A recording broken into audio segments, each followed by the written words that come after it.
Biographical data shows that His Majesty grew up in foreign lands. Thus, when he consented to take upon himself the burden of kingship and the status as head of state, it could be the reason why His Majesty was intent on getting to know his subjects.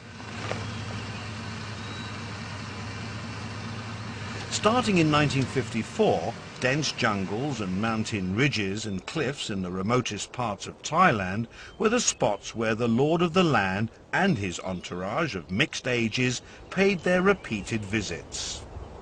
His Majesty used to ask about the speed hill tribe people walked. Having obtained the answer, he would proceed at an ever-increasing speed. Distance and height not only added up on the time it took us to walk, they also took a heavy toll of the entourage's physical endurance. A sole high-ranking official could keep up with His Majesty, but then he looked up above him and fainted on the spot. His Majesty had to bend down to grab him. His name was Sichai. We then alternated between pulling him along and carrying him all the way up to the top of the cliff.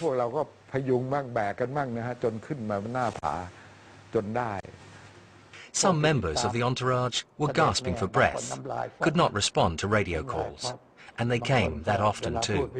A voice would inquire how the persons were getting along. Of course, only the sound of hard breathing was heard in response. His Majesty was having such a good time. At the initial stage, it seemed His Majesty's first visits to different parts of the country were for the purpose of site surveying, as well as first-hand data gathering to learn the nature of problems his subjects were facing. It could probably be regarded as an orientation to the ensuing royal-initiated projects. The visits enlightened His Majesty on the geographical features, the people's living quality and the various problems facing the people in each part of the country. These problems varied distinctly. The most fun came when it was time to break for lunch, not at noon, but around 2 p.m.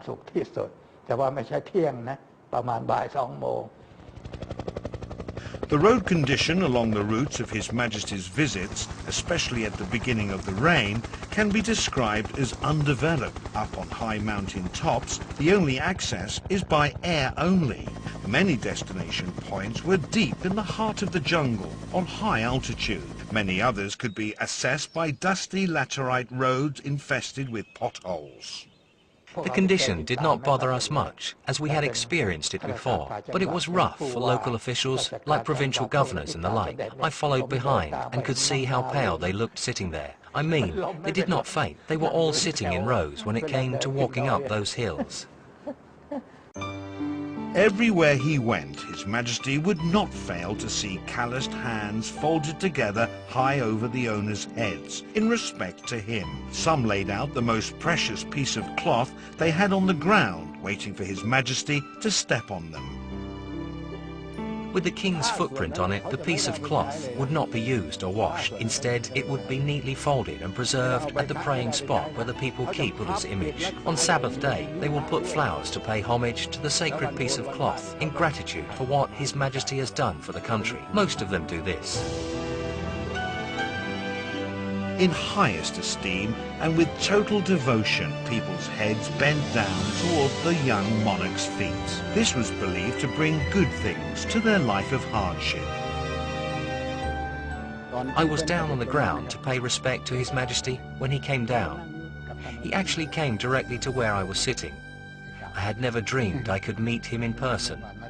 Tears readily rolled down my cheeks. I was overwhelmed to see him. As His Majesty walked past them, those expectant eyes lit up in stark contrast with the harsh and weather-beaten faces from hard work. Thus, the people's delight and smiling faces could not conceal the traces of sufferings from His Majesty's watchful eyes. The king knelt down to talk to us, asked how one of us who was blind could come.